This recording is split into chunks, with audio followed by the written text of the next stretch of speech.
గమనించినట్లయితే సాధారణంగా ఈ యొక్క పరమగీతంలో ఈ యొక్క పుస్తకాన్ని చూస్తే చాలామంది దాన్ని చదవరు, లేకపోతే దాన్ని సరిగ్గా అర్థము చేసుకునరు. కానీ ఈ యొక్క పరమగీతంలో నుండి అత్యద్భుతమైనటువంటి అర్థము, లేకపోతే దేవుని యొక్క మాటలు పరమార్థాన్ని గనక మనం గ్రహించగలిగినట్లయితే పరిశుద్ధ గ్రంథంలో ఉన్నటువంటి ప్రతి పుస్తకంలోకెల్లా అతి ప్రాముఖ్యమైనటువంటి సువార్తను ఈ యొక్క పరమగీతం పుస్తకం నుంచి మనము చూడగలుగుతూ ఉంటాం. ఈ యొక్క పరమగీతం పుస్తకము చాలా చిన్నది. ఎంత చిన్నదంటే కీర్తనలు 119వ కీర్తన ఉంది కదా, దానికంటే కూడా చిన్నది. 119వ కీర్తనలో మొత్తం కలిపి మనకి 176 వచనాలు ఉన్నాయి కదా, కానీ అంతకంటే ఇది చాలా చిన్నది. ఇది మొత్తం 8 అధ్యాయాలు ఉన్న పుస్తకము అయినప్పటికీ దీని మొత్తం వచనాలు కలిపినా కూడా మనకి 117 వచనాలు మాత్రమే వస్తూ ఉంటాయి. అతి చిన్నది, కానీ భావములో పాఠములో మాత్రము చాలా పెద్దది. హల్లెలూయా, హల్లెలూయా. ఎందుకనంటే ఈ యొక్క పుస్తకము ఒక అలంకరణ భాషలో రాయబడి ఉంది, ఒక పద్యం రూపంలో రాయబడి ఉంది. అంటే ఒక ప్రియుడికి ప్రియురాలికి మధ్య ఉన్నటువంటి సంబంధము మనం ఇక్కడ చూస్తూ ఉంటాం.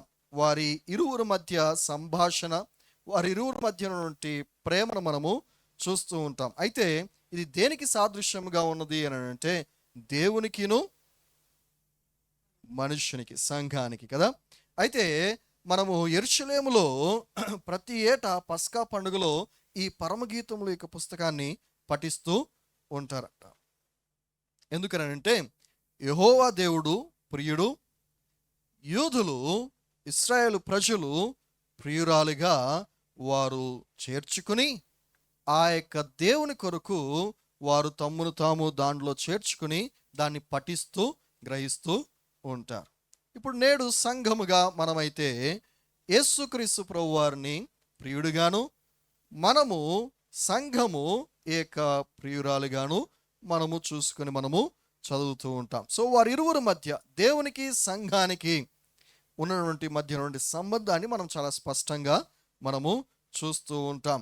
ఎఫెసీయులకు రాసిన పత్రిక 5వ అధ్యాయము 32వ వచనంలో కనుక మనం గమనించినట్లయితే అక్కడ దేవుడు భార్యాభర్తల మధ్య ఉన్న సంబంధాన్ని గురించి తెలియజేస్తూ ఆ యొక్క సంబంధాన్ని క్రీస్తుకి సంఘముతో పోలుస్తూ ఈ సంబంధము ఇది మర్మమై ఉన్నది అని చెప్పి వారిని చెప్తూ ఉంటాడు. ఒకసారి మనం చూద్దామా, 5వ అధ్యాయము 32వ వచనం ఒకసారి మనం చదువుదాం.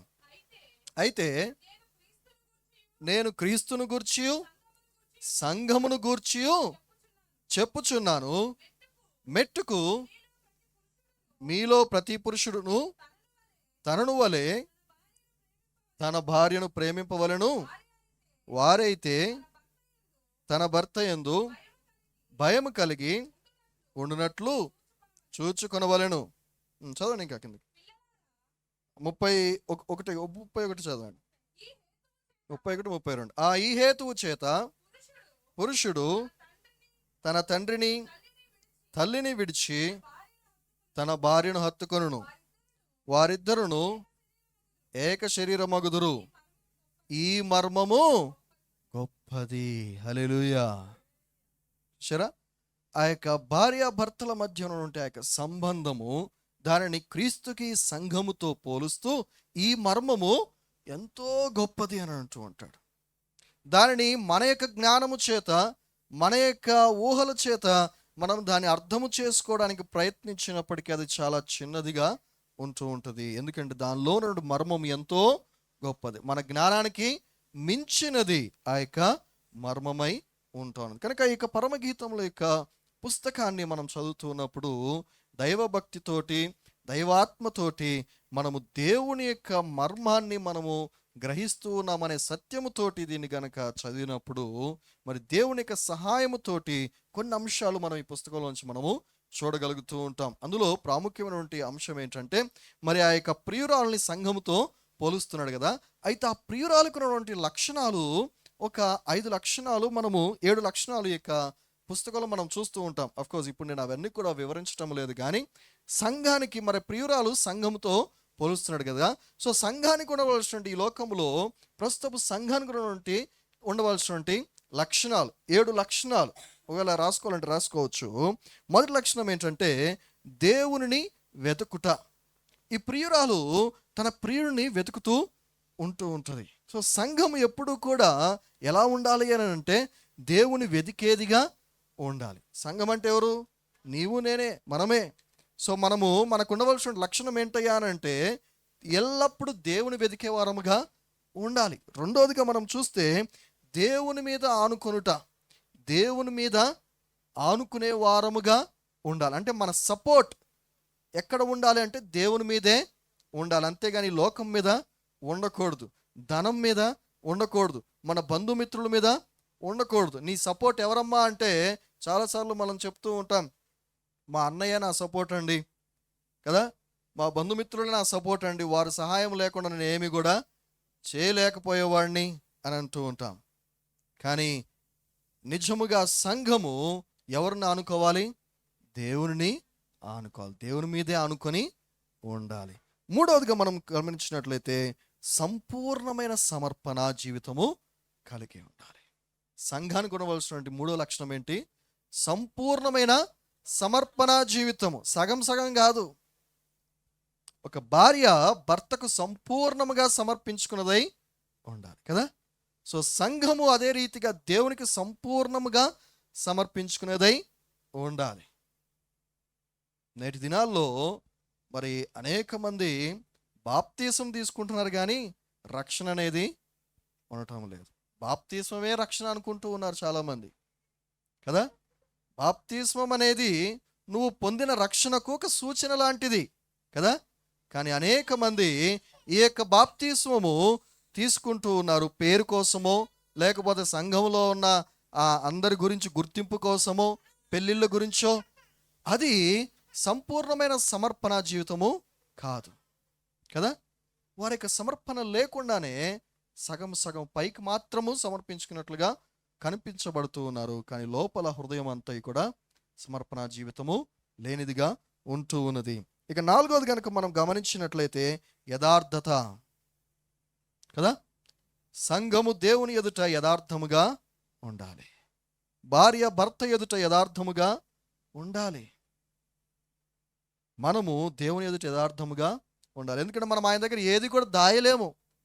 నువ్వు ఎంత దాచి కళ్ళబొల్లు మాటలు ఎన్ని చెప్పినప్పుడు కూడా మనుషుల ఎదుట చెప్పగలుగుతావేమో, కానీ నీ హృదయాలోచనలు ఎరిగినటువంటి దేవుని దగ్గర నువ్వేమి కూడా దాయలేవు. గనక ఆయన ఎదుట యథార్థముగా సమస్తమును కూడా ఒప్పుకునేవాడిగా ఉండాలి. దేవుడు అట్టివారిని ప్రేమించేవాడుగా ఉంటూ ఉన్నాడు.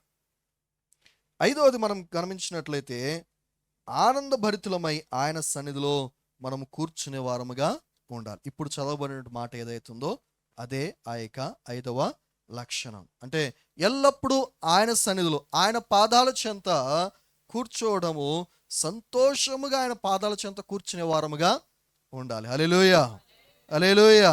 సో భార్య ఎప్పుడు కూడా భర్త దగ్గరే ఉండాలని కోరుకుంటూ ఉండాలి, భర్త నీడలో ఉండాలని కోరుకుంటూ ఉంటుంది. అట్టి లక్షణము ఏ భార్యకైతే ఉంటుందో ఆమె ఎంతో ఉత్తమురాలు. హల్లెలూయా. అదే రీతిగా సంఘము కూడా, సంఘానికి ఉన్న గొప్ప లక్షణం ఏంటంటే ఏ విషయంలో అయినప్పటికీ కూడా, ప్రతి విషయంలో ప్రతి సమయంలో కూడా దేవుని పాదాల చెంత పడి, ఆయన పాదాల చెంత ఆయన సన్నిధిలో కూర్చుని సంతోషించేటువంటి లక్షణము సంఘానికి ఉండాలి. హల్లెలూయా. అందుకే కీర్తనకారుడు అంటాడు కదా, నాకున్నది ఒకే ఒక ఆశయ, ఎల్లప్పుడు జీవితాంతము నీ సన్నిధిలో ఉండాలన్నదే నా యొక్క ఆశ. హల్లెలూయా. ఇక చివరిది 6వది కనుక మనం చూస్తే కలంకము లేనిదిగా ఉండాలి.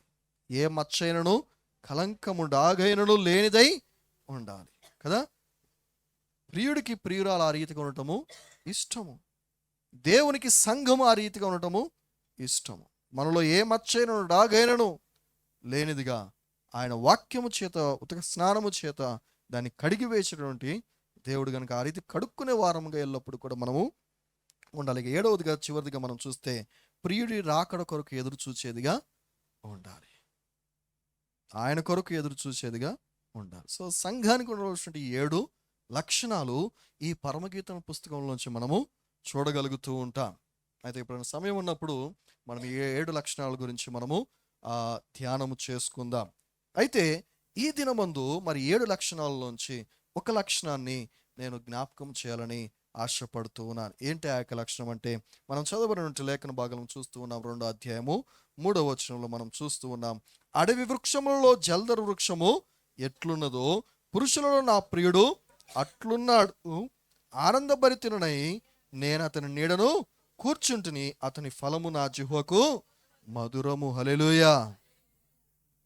అడవిలో వృక్షములన్నిటిలో జల్దర్ వృక్షము ఎట్లున్నదో, ఇంగ్లీష్లో యాపిల్ ట్రీ అని ఉంటుంది. అడవిలో చాలా చెట్లు ఉంటాయి, కానీ అన్నిటిలోకెల్లా మధురమైనటువంటి ఫలములు ఇచ్చినటువంటి చెట్టు అతి శ్రేష్టమైనటువంటి చెట్టు కదా. దాని యొక్క నీడను అడవిలో ఎప్పుడైనా ప్రయాణం చేస్తూ ఉన్నప్పుడు ఇక్కడ మంచి చెట్టు, మంచి పెద్ద చెట్టు, చక్కగా ఫలం ఇచ్చినటువంటి చెట్టు, చక్కటి నీడ ఉన్నది అనుకోండి, దాని నీడను గనక కూర్చుంటే ఎంత హాయిగా ఉంటుంది కదా. మంచి విశ్రాంతి దొరుకుతుంది. ఆకలి వేసినప్పుడు చక్కటి ఆ యొక్క ఫలములు తిని చక్కగా విశ్రాంతి పొందుకునేటువంటి స్థితి కదా. ఆ రీతిగా నా ప్రియుడు అట్లున్నాడు, పురుషులందరూ నా ప్రియుడు ఆ రీతిగా ఉన్నాడు. ఆనందభరితునే నేను అతని నీడను కూర్చుంటుని. హల్లెలూయా. సో ప్రియురాలు అంటుంది కదా, నేను ఆనందభరితునై నేను ఆయన యొక్క నీడను నేను కూర్చుని ఉంటున్నాను, అతని ఫలము నా జిహ్వకు మధురము. హల్లెలూయా, హల్లెలూయా. ప్రియమైన బిడ్డలారా, ఈ రాత్రికాల సమయంలో ఈ మాట నుంచి మనం నేర్చుకోవాల్సిన గొప్ప సత్యం ఏంటో తెలుసా?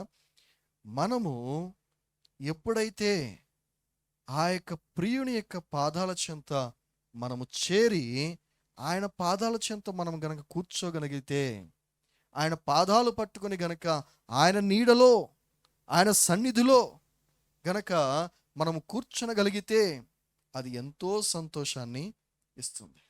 అది ఎంతో మన జిహ్వకు మధురాన్ని ఇచ్చేదిగా ఉంటుంది, తృప్తిని ఇచ్చేదిగా ఉంటుంది. పరిశుద్ధ గ్రంథంలో మనం గమనించినట్లయితే యేసుక్రీస్తు ప్రభువారు లోకంలో పరిచర్య చేస్తూ ఉన్నప్పుడు ఆయన ఒక గ్రామంలోనికి వెళ్ళగానే అక్కడ మరియా, మార్తా అనేటువంటి 2 సహోదరులు ఉన్నారు. వారు వెంటనే మరి ఏం చేసిందంటే వారి గృహంలోనికి ఆహ్వానించారు. వాళ్ళిద్దరు కూడా ఆహ్వానించి, మార్తా వెంటనే ఏం చేస్తూ ఉందంటే, అయ్యో యేసు ప్రభు వారు వచ్చారు మా ఇంట్లోనికి అని చెప్పి వెంటనే ఆమె వెళ్ళిపోయి అన్నీ కూడా సిద్ధపరిచేస్తూ ఉన్నది, అన్నీ కూడా ప్రిపేర్ చేసేస్తూ ఉంది. అమ్మో, ఆయనకి ఇప్పుడు ఏం వంట చేయాలి, ఆయన ఏమి ఇవ్వాలి అని చెప్పి అన్నీ కూడా పనుల మీద పడిపోయి ఉంటా ఉన్నది. మరి అయితే ఆయన పాదాల చెంత కూర్చుని ఆయన మాటలన్నీ కూడా వింటా ఉంది. హల్లెలూయా, హల్లెలూయా. మార్తా అంటుంది కదా, ఓ మరియా, నువ్వేంది అక్కడ కూర్చున్నావేంటి? నేను ఇన్ని పనుల్లో కష్టపడతా ఉంటే నాకు సహాయము చేయొచ్చు కదా. ప్రభువారు అన్నారు కదా, అమ్మా, మరియా ఉత్తమమైన దానిని ఎన్నుకున్నది. హల్లెలూయా. ఈ రాత్రికాల సమయంలో ఆయన పాదాల చెంత కూర్చోవడం అనేది, ఆయన సన్నిధిలో కూర్చోవడం అనేది ఉత్తమమైనది, అన్నిటికంటే ఉత్తమమైనది, శ్రేష్టమైనది. కనుక నీ జీవితంలో, నా జీవితంలో మరి మనం ఉత్తమమైన దాన్ని దేనిని ఎన్నుకుంటూ ఉన్నాం? మన జీవితంలో ఉత్తమమైనది ఏది కదా? మన జీవితంలో ప్రయారిటీస్, మనకు ఉత్తమమైనది ప్రాధాన్యతలు చాలా ఉంటూ ఉంటాయి. అన్నిటికంటే నా జీవిత ధ్యేయం ఇదే అని అంటూ ఉంటాం. మంచి ఉద్యోగం సంపాదించడమే నా యొక్క జీవిత ఆశయము. దాని కొరకు అహర్నిశలు తిండి మానేసి, నిద్రాహారాలు మానేసి కదా కష్టపడి చదివి ఉద్యోగము సంపాదిస్తూ ఉంటారు. డబ్బు సంపాదించడమే నా ప్రాధాన్యత. ఎందుకంటే డబ్బు లేనిది ఏది కూడా లేదు కనుక డబ్బే డబ్బే డబ్బే.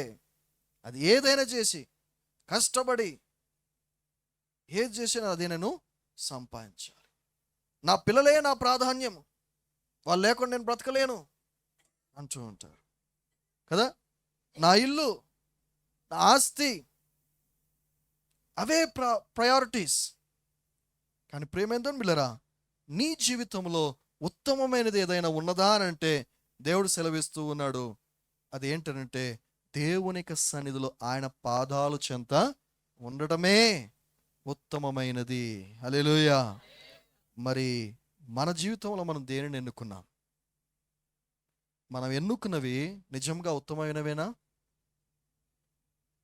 లేకపోతే ఉత్తమమైనవి మనం అనుకుంటూ ఉన్నామా?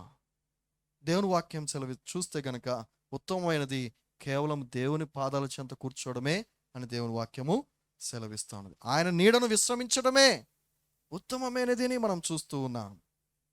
అదే రీతిగా మనం గమనించినట్లయితే మరియను మనం చూస్తూ ఉన్న ఒక స్త్రీ మరి దేవుని యొక్క పాదాల మీద విలువైనటువంటి అత్తరును పోసి తన యొక్క తల వెంట్రుకలతో ఆయన పాదాలు తుడుస్తూ కన్నీటితో ఆయన పాద పరిచర్య చేస్తూ ఉంది. శిష్యులు వచ్చి అంటున్నారు, ఏమా అంత విలువైన అత్తరును నేలపాలు చేస్తూ ఉన్నావే?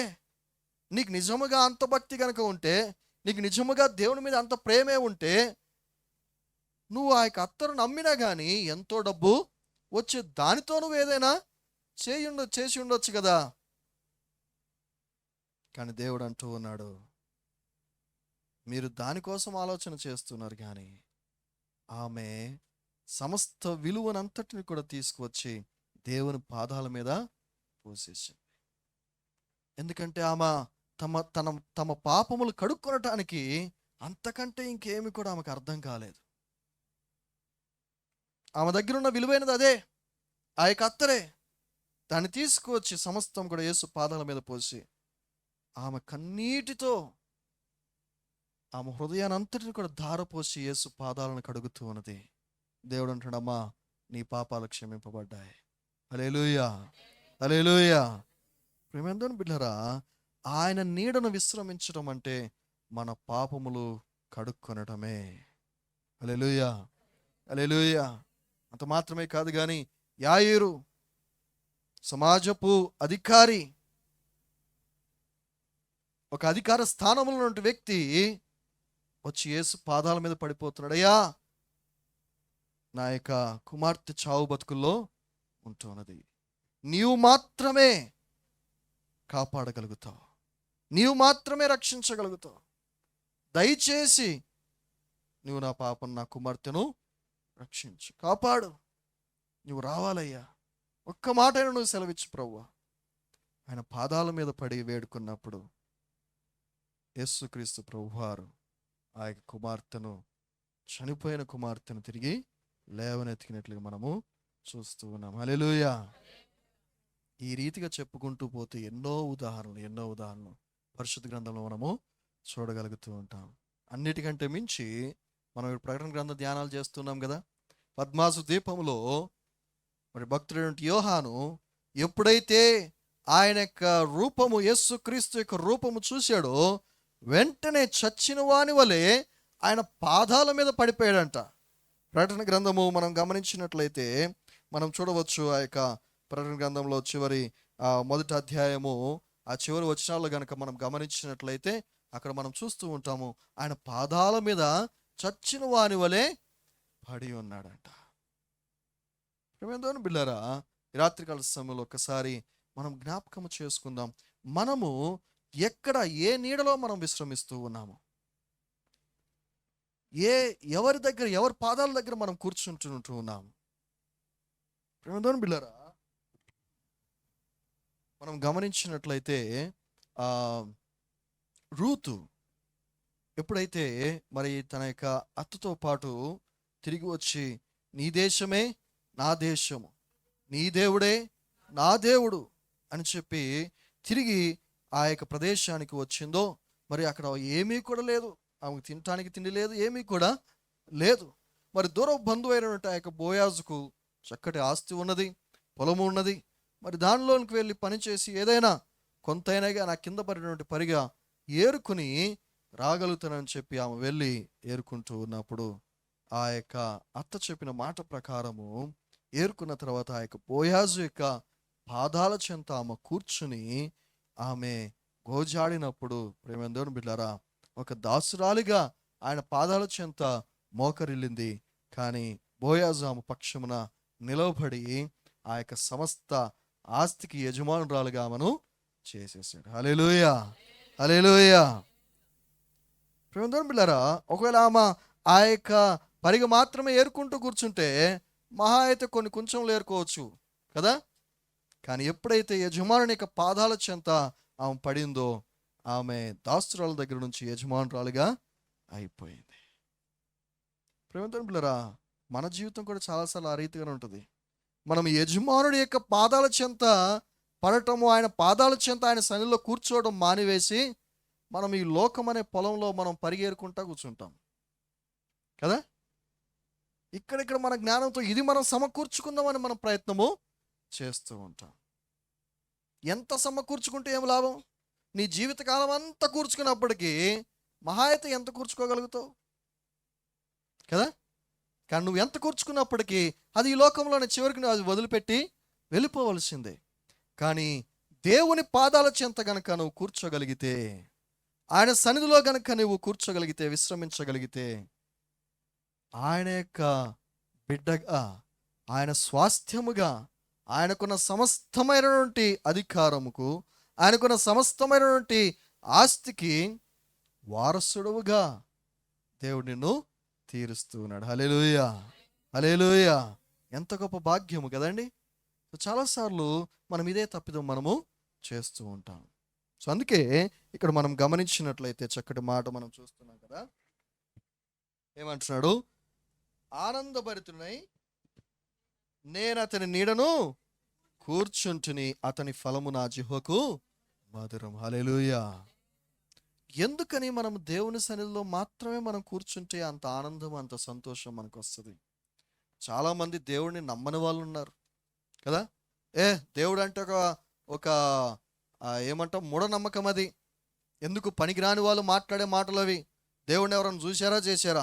నువ్వు ఎంత కష్టపడితే అంత నువ్వు సంపాదించుకుంటావు, నీ కష్టమే నీ దేవుడు అని చెప్పి అంటూ ఉంటారు. ప్రియమైన పిల్లారా, ఒక్కసారి దేవుని గురించి మనకు తెలియాలంటే ఫస్ట్ ఆఫ్ ఆల్ ఆయన ఎవరు అనేది మనం గ్రహించగలగాలి కదా. దేవుడు ఎవరు అని కనుక మనం చూస్తే పరిశుద్ధ లేఖనాలు చాలా స్పష్టంగా తెలియపరుస్తూ ఉన్నాయి. ఆయన ఆత్మస్వరూపి అయి ఉన్నాడు. హల్లెలూయా. ఆయనకు ఒక రూపం అనేది ఏది కూడా లేదు. ఆత్మను నువ్వు గుర్తించాలి, గ్రహించాలి అని అంటే అది నీ ఊహకు మించినది, అది మర్మమై ఉన్నది కదా. కానీ మనకు అర్థమయ్యే రీతిలో మనం ఏం చేసుకుంటామంటే మనకు తెలిసిన దాంతో మనము పోల్చి చూసుకుంటూ ఉంటాం.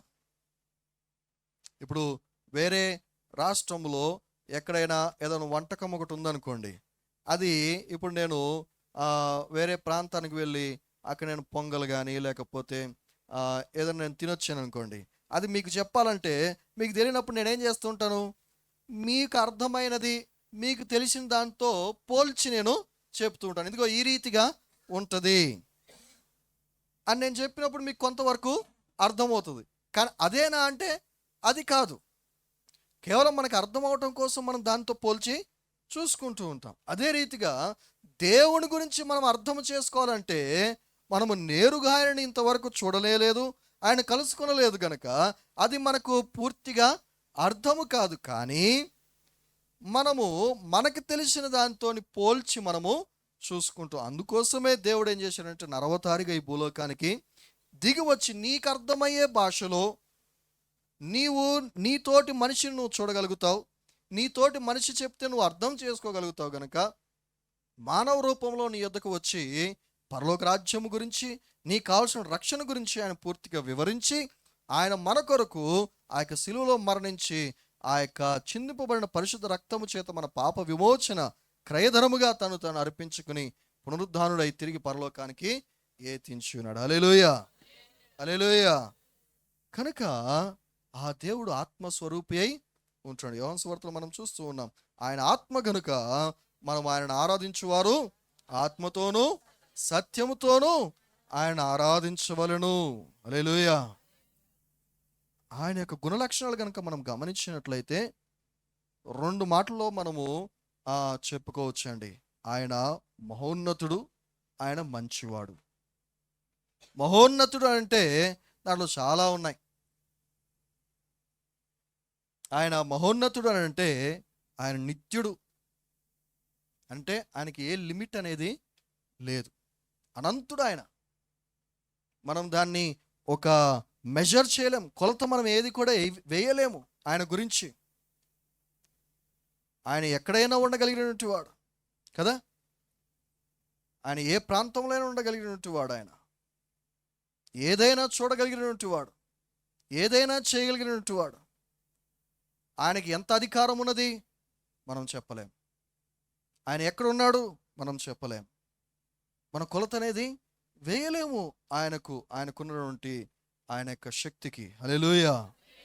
ఆయన ఆది నుంచి ఉన్నవాడు. ఆయన భూత వర్తమాన భవిష్యత్ కాలంలో ఏకరీతిలో చూడగలిగినటువంటి దేవుడు ఆయన. ఆయనకి స్టార్టింగ్ పాయింట్ అంటూ ఎండింగ్ పాయింట్ అంటూ ఏమీ కూడా లేదు ఆయనకి. ఆయన యుగయుగముల నుంచి ఉన్నటువంటి వాడు. ఆయన సదాకాలము ఉన్నవాడై ఉన్నాడని దేవుని లేఖనాలు సెలవిస్తున్నాయి. హల్లెలూయా. ఆయనే ఆది, ఆయనే అంతము. ఆయనకు మించి ఇంకేది కూడా లేదు. దాని గురించి వర్ణించుకుంటూ వెళ్ళాలంటే అదొక పెద్ద సబ్జెక్టు. రెండవదిగా ఆయన సర్వశక్తిమంతుడు కదా. ఆయనకున్న శక్తి ఎంత అమోఘం అంటే దానికి కూడా లిమిట్ అనేది లేదు, దానికి కూడా కొలత అనేది లేదు ఆయనకున్న శక్తినికి. ఎందుకనంటే ఆయన శక్తితోటి ఈ సృష్టిని సృష్టించాడు కదా. ఆయన సృష్టించగలడు, నాశనము కూడా చేయగలడు. ఆయన మనకు రక్షణ అనుగ్రహించగలడు. ఆయన కృపచేత మనల్ని భద్రపరచగలడు. మనకిచ్చిన రక్షణ ఏదైతే ఉందో దాన్ని కాపాడగలడు ఆయన. మహిమ శరీరంలో మనకి ఇవ్వగలుగుతాడు ఆయన. మనల్ని ఆదరించగలడు, నీకు సహాయము చేయగలడు. నశించిపోతున్నటువంటి వారిని ఆయన రక్షించగలడు. ఆయన నీకు కావలసిన సహాయం ఆయన చేయగలడు. ఇలా చెప్పుకుంటూ పోతే ఆయనకున్న శక్తిని గురించి మనం ఎంత వర్ణించినప్పటికీ అది చాలా చాలా తక్కువ. ఎందుకంటే ఏదో మనకు తెలిసిన దాంట్లో మనం దాన్ని పోల్చి చూసుకుంటున్నాం తప్ప నిజముగా ఆయన శక్తిని మాత్రం మనం ఇంకా చూసి ఉండలేదు. హల్లెలూయా, హల్లెలూయా. అంత మాత్రమే కాదు, ఆయన సర్వవ్యాపి అయి ఉన్నాడు. అన్ని స్థలముల్లో ఉన్నవాడై ఉన్నాడు. భూతకాలంలో ఉన్నాడు, వర్తమాన కాలంలో ఉన్నాడు, భవిష్యత్ కాలంలో ఉన్నవాడై ఉన్నాడు. హల్లెలూయా. అన్ని చోట్ల ఆయన ఇక్కడ ఉన్నాడు. ప్రతి చోట్ల ప్రతి స్థలములో ఏకరీతిగా ఉన్నవాడు, ఆత్మరూపిగా ఉన్నవాడు, మహిమరూపముగా ఉన్నవాడు కదా. ఆయన ఎక్కడైతే ఇద్దరు ముగ్గురు నా నామం కూడి ఉన్నారు అక్కడ నేనున్నాను సెలవిస్తున్నాడు. నీ హృదయంలో ఉండగలిగినటువంటి దేవుడు ఆయన. హల్లెలూయా. సర్వవ్యాపి ఆయన, అన్ని చోట్ల ఉండగలిగినటువంటి దేవుడు ఆయన, అన్ని రూపాల్లో ఉండగలిగినటువంటి దేవుడు ఆయన. హల్లెలూయా. చివరిదిగా సర్వజ్ఞాని అయి ఉన్నాడు. ఆయనకున్న జ్ఞానము అమోఘము, దాన్ని మనం వర్ణించలేము కదా. ఆయన జ్ఞానము చేత ఆయన ప్రణాళికను వేసి ఉన్నాడు, రచించి ఉన్నాడు, దాన్ని ఎగ్జిక్యూట్ చేస్తున్నాడు కదా. మనం ఒక చిన్న బొమ్మ ఏదైనా తయారు చేసి అబ్బో వీళ్ళకి ఎంత జ్ఞానం అనుకుంటాం. ఇప్పుడు రోబోట్లు తయారు చేస్తూ ఉన్నారు. ఆ రోబోట్లు తయారు చేసి అబ్బా ఎంత జ్ఞానం కలిగినటువంటి వారు అంటున్నారు కదా. కానీ ఈ మనిషిని తయారు చేసింది ఆయన. కీర్తనకారుడు అంటాడు కదా, ఈ నీవు చేసినటువంటి ఈ యొక్క మనిషిని చూడగా ఆశ్చర్యమును భయమును కలుగుతూ ఉన్నదంట కదా. అసలు ఆలోచన చేయండి, ఒక మనిషి గర్భములో కడుపులో ఒక చిన్న పిండముగా ఎలా తయారవుతుందో, ఆ పిండములో ఎముకలు ఏ రీతిగా ఎదుగుతున్నాయో, ఎన్ని నరాలో మన దాంట్లో కదా, ఎన్ని అవయవాలో. అసలు ఈ మెకానిజం తలుసుకుంటేనే భయం వేసిపోతూ ఉంటుంది ఒక్కొక్కసారి. మనకు చూడడానికి మనకు బాగానే ఉంటుంది, కానీ ఒకసారి ఆలోచన చేయండి, ఏదైనా రోగం వచ్చి హాస్పిటల్కి వెళ్తే కానీ అర్థం కాదు మనకు పరిస్థితి. అమ్మో దీనికి ఇంత కనెక్షన్ ఉందా అనుకుంటాం కదా. ఏవి ఎక్కడెక్కడ ఏం పని చేస్తున్నాయో దేవుడు ప్రతీది కూడా ఒక మెకానిజం పెట్టేశాడు. ఇంత గొప్ప సిస్టము ఈ శరీరంలో ఉందండి. దీన్ని తయారు చేసిన వాడు దేవుడు కదా. అంత గొప్ప జ్ఞాని అయి ఉంటున్నాడు ఆయన. హల్లెలూయా. అలాంటిది ఆయన ఎవరో దేవుడు, ఆయన ఎక్కడో ఉన్నాడు అని అనుకోవడానికి కూడా వీలు లేదండి. ఆయనకున్నటువంటి గొప్ప క్వాలిటీ ఏంటో తెలుసా, ఆయన ఒక వ్యక్తిగా ఉంటున్నాడు. ఆయనకు భావోద్రేకాలు ఉన్నాయి కదా. ఆయన మనల్ని ప్రేమిస్తూ ఉన్నాడు. మనం పిలిస్తే పలుకేటువంటి దేవుడు. మనము బాధను కనుక మనం ఫీల్ అవుతూ ఉంటే మనకంటే ఎక్కువగా ఫీల్ అయ్యేటువంటి దేవుడు ఆయన. నా బిడ్డను ముట్టినటువంటి వాడు నా కంటి పాపను ముట్టిన వాడితో సమానం అంటాడు. అంటే మనల్ని ఎవరన్నా ఏదైనా అంటే మనకంటే ఎక్కువగా ఆయన ఎక్కువ గాయపడుతూ ఉంటాడు, ఆయన బాధపడుతూ ఉంటాడు. హల్లెలూయా. అటువంటి గొప్ప దేవుని మనం కలిగి ఉన్నామండి. ఆయన మన కొరకు ఆలోచన చేస్తున్నాడు కదా. చాలాసార్లు దేవునికి ఏం తెలుసులే మన బాధలు అంటూ ఉంటాం. మన గురించి మనకంటే ఎక్కువగా ఆలోచించేవాడు. తల్లి ప్రేమకు మించినటువంటి ప్రేమ ఆయనది కదా. తల్లి అయినా మరుచునేమో కానీ నేను నిన్ను మరువను. హల్లెలూయా. అంత గొప్ప దేవుడు మనకు ఉన్నాడండి. అందుకే ఆయన సన్నిధిలో కూర్చోవడము, ఆయన సన్నిధిలో ఆయన నీడను విశ్రమించడం అనేది అది ఎంతో ఆనందం, ఎంతో ఆనందం. ఆనందం మాత్రమే కాదు కానీ అది మధురమైనటువంటి అనుభవాన్ని ఇస్తుంది. ఎందుకంటే ఆ ఫలాలను నీవు భుజించినప్పుడు నీవు ఆ తృప్తిని నువ్వు పొందుకొనగలుగుతావు. ఎందుకంటే నువ్వు కూర్చునేది, నువ్వు ఎవరి పాదాలైతే పట్టుకుంటూ ఉన్నావో, ఎవరి నీడనైతే నువ్వు విశ్రమిస్తూ ఉన్నావో ఆయన మామూలు వ్యక్తి కాదు. మహోన్నతుడు ఆయన, మంచివాడు ఆయన, సర్వశక్తిమంతుడైన, సర్వజ్ఞాని ఆయన. ప్రేమేంద్రుని బిడ్డలారా, ఆయన గురించి నువ్వు గనక తెలుసుకుంటూ వెళ్తే గనక ఆయన స్తుతించకుండా ఉండలేవు. ఈ రోజుల్లో మనం ఎందుకని దేవుని స్తుతించలేకపోతున్నామంటే, మనం ఎందుకని దేవుని గురించి ఆలోచన చేయలేకపోతున్నామంటే, ఎందుకని దేవుని సన్నిధిలో కూర్చోలేకపోతున్నామంటే ఆయన గురించి మనకు సరిగ్గా తెలియలేదు కనుక. ఆయన గురించి చెప్పేవారు లేరు, ఆయన గురించి తెలుసుకోవాలన్న ఆశ కూడా మనలో లేకపోవటం చేత ఆయన సన్నిధికి రాలేకపోతూ ఉన్నా, ఆయన గ్రహించలేకపోతూ ఉన్నా. నువ్వు నిజంగా ఆయన గురించి కనుక కరెక్ట్గా తెలుసుకుంటే నువ్వు ఆయన స్తుతించకుండా ఉండలేవు, ఆయన వెదకకుండా ఉండలేవు, ఆయన గణపరచకుండా ఉండలేవు. ఇక ఆయన విడిచిపెట్టి ఒక్క క్షణమైనా కూడా నువ్వు ఉండలేవు. ఇది సత్యం, ఇది సత్యం. పరిశుద్ధ గ్రంథం తెలియజేస్తూ ఉన్నది. ఎంతోమంది దేవుని యొక్క బిడ్డలు దాన్ని అనుభవించిన వారు చెబుతూ ఉన్నారు. ఇదిగో అలంకరణ రూపంలో రాయబడినటువంటి ఈ లేఖనాల్లో కూడా మనం చూస్తూ ఉన్నాం. సంఘానికి ఉన్నటువంటి గొప్ప లక్షణము అది.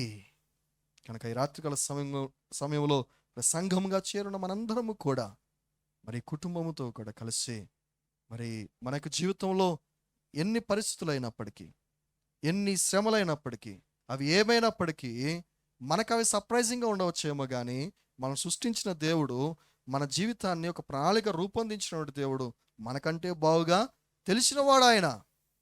కనుక ప్రతి నిత్యము, ప్రతి నిమిషము నీవు ఆయన సన్నిధిలో, ఎవరి సన్నిధిలో? సర్వజ్ఞాని అయిన దేవుని సన్నిధిలో, సర్వశక్తిమంతుడైన దేవుని సన్నిధిలో, సర్వవ్యాపి అయిన దేవుని సన్నిధిలో, సర్వోన్నతుడైన దేవుని సన్నిధిలో, నిత్యుడైనటువంటి దేవుని సన్నిధిలో, అనంతుడైన దేవుని సన్నిధిలో, ఆయన సన్నిధిలో ఆయన నీడను గనక నువ్వు విశ్రమించగలిగితే, కూర్చోగలిగితే, ఆయన పాదాలు పట్టుకుని నువ్వు గోజాడగలిగితే, ప్రేమైన దేవుని బిడ్డలారా, నువ్వు ఎన్నటికీ కూడా సిగ్గుపడేవాడవుగా ఉండవు కానీ, దాసుడిగా దాసురాలుగా ఉండవు కానీ, దేవుని బిడ్డగా, యజమానుడిగా నీవు ఉండగలుగుతావు కదా. సో కనుక ఈ సత్యాన్ని ఎరిగినటువంటి మనము కేవలము ఆయన గురించి మనం తెలుసుకోవడమే కాదు కానీ ఆయన గురించి మనం ఏదైనా చేయాలి.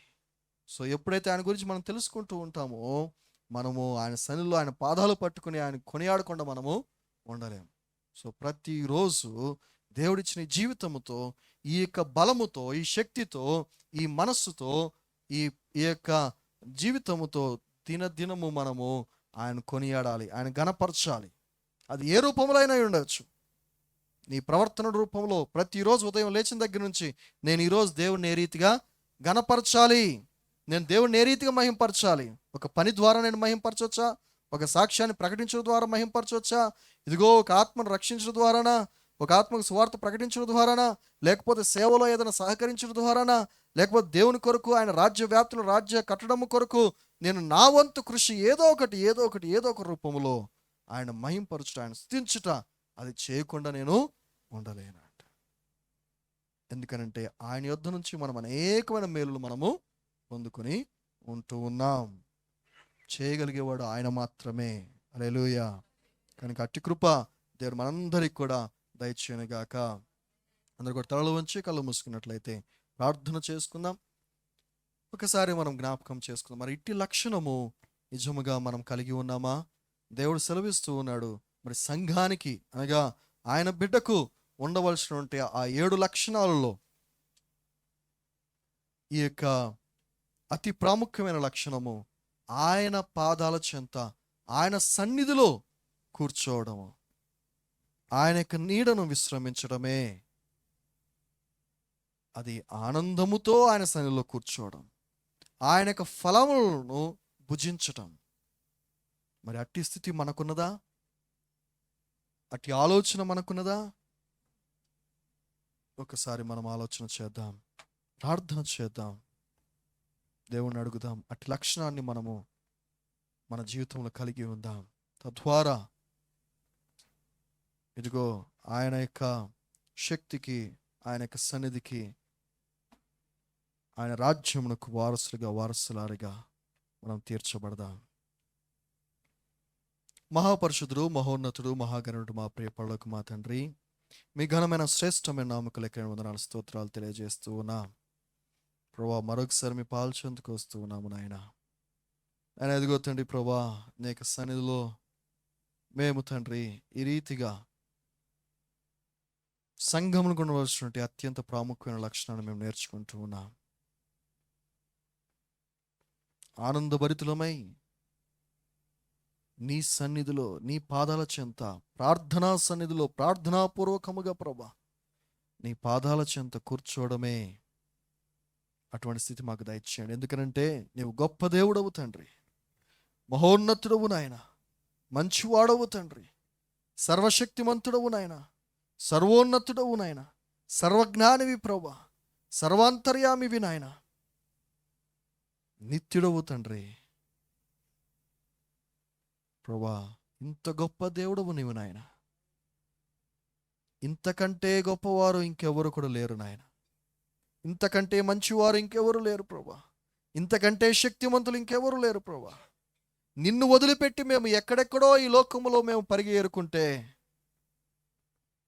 అది మూర్ఖత్వమే తప్ప ఎటువంటి ప్రయోజనము లేనిది నాయన.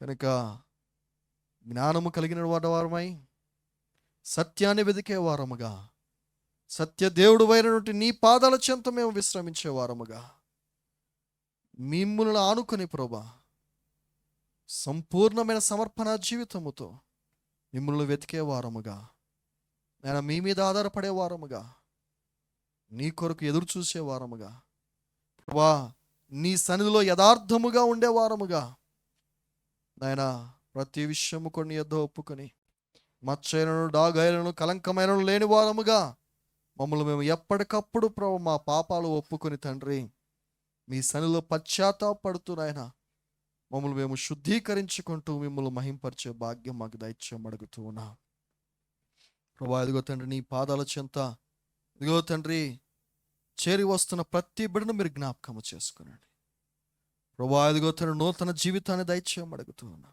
రక్షణను దయచేయం అడుగుతూ ఉన్నా, స్వస్థతను దయచేయం అడుగుతూ ఉన్నా ప్రభా. ఇదిగో తండ్రి వారి జీవితంలో ఉత్తమమైన దాన్ని వారు ఎన్నుకుంటున్నారు గనక ప్రభా, బిడ్డల జీవితాన్ని ప్రభా ఉన్నతమైన స్థలంలో మీరు నిలబెడతామంటూ ఉన్నాం. అటువంటి ఉత్తమైన దానిని ప్రభు ప్రతి ఒక్కరు కూడా సంపాదించుకున్నట్లుగా సహాయం దయచేయండి. ఆ వెలుగును వారి జీవితంలో ప్రసాదింప చేయమడుగుతున్నాం. నిత్యమైన నీ యొక్క సమాధానమును ప్రభా ప్రతి ఒక్కరి జీవితంలో దయచేయమడుగుతున్నాం ప్రభా. ఎదుగో తండ్రి నిత్యమైన సంతోషం, ఆ నిత్య ఫలముల నుంచి వచ్చినటువంటి తృప్తిని, మధురమును మా జీవితాలకు మధురమైన జీవితాలుగా మలచమని అడుగుతూ ఉన్నా. మరి ముఖ్యంగా ఈ కుటుంబం కొరకు ప్రార్థిస్తూ ఉన్నాము నాయన. ఈ రాత్రికాల సమయంలో అట్టి కృప ఈ కుటుంబానికి దయచేయమని అడుగుతూ ఉన్నాము నాయన. ప్రభు, ఇక్కడ చేరొచ్చిన ప్రతి కుటుంబాన్ని మీరు జ్ఞాపకం చేసుకునండి. ఈ వాక్యం వింటున్న ప్రతి బిడ్డను మీరు జ్ఞాపకం చేసుకోండి. ఈ ప్రార్థనలో ఏకీభవిస్తున్న ప్రతి బిడ్డను మీరు జ్ఞాపకం చేసుకున్నాడు. నిన్ను గూర్చినటువంటి రక్షణ స్వార్థ ప్రభు ప్రతి బిడ్డ కూడా గ్రహించగలిగిన స్థితిని దయచేయమని అడుగుతూ ఉన్నా. మీరే సర్వగణత మహిమ ప్రభావాలు పొందుకోమని త్వరలో యేసుక్రీస్తు నామమున వేడుకుంటున్నాము తండ్రి. ఆమేన్.